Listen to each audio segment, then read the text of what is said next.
Почитувани, имаме заедничка обврска да им обезбедиме достоинствен живот на пензионерите, луѓето кои дадоа огромен придонес за изградба на земјата и подобро утре за сите.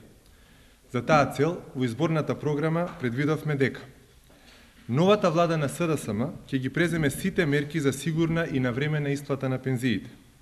Бидејќи парите во пензискиот фонд не се доволни и мора да се дотураат пари од државниот буџет за да се исплатат пензиите, со непродуктивно трошење на огромни пари за проекти како што е Скопје 2014, владата на ВМРО-ДПМН ја загрози исплатата на пензиите сега и во иднина. Затоа, новата влада на СДСМ разумно ќе управува со државниот буџет и ќе ги намалува ризиците создадени од сегашната влада. Истовремено, активно ќе го помагаме отварањето нови работни места во приватниот сектор, со што ќе се зголеми приливот на пари во пензискиот фонд и ќе се зголеми неговиот капацитет за исплата на пензиите.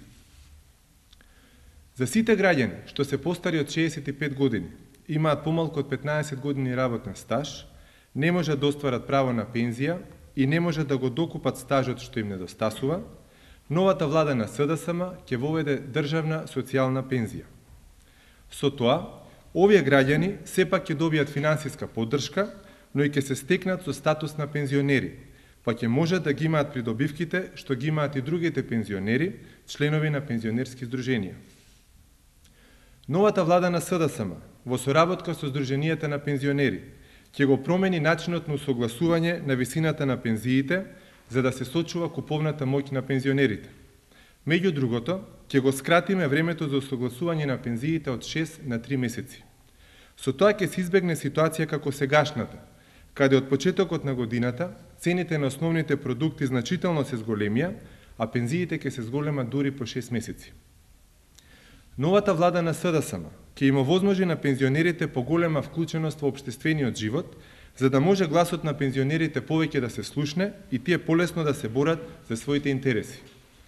Затоа, пензионерите ќе имаат свој представник во управниот одбор на Фондот за пензиско инвалидско осигурување, пензионерите ќе имаат свој представник во економско-социјалниот совет, што во иднина ќе се вика трипартитен плюс совет, и пензионерите ќе бидат задолжително повикувани во комисиите во Собранието на Република Македонија, секогаш кога ќе се разгледуваат закони кои што се од важност за пензионерите. За да бидат пензионерите подобро информирани за прашањата што се најважни за нив, новата влада на СДСМ ќе ги покрие трошоците за печатење на постојното списание Пензионер, што еднаш месечно го издава и бесплатно го дели Сојузот на Сдруженија на пензионери. Новата влада на СДСМ по пат на јавно-приватно партнерство ќе ги преструктурира и адаптира постојните и ќе изгради нови пензионерски домови.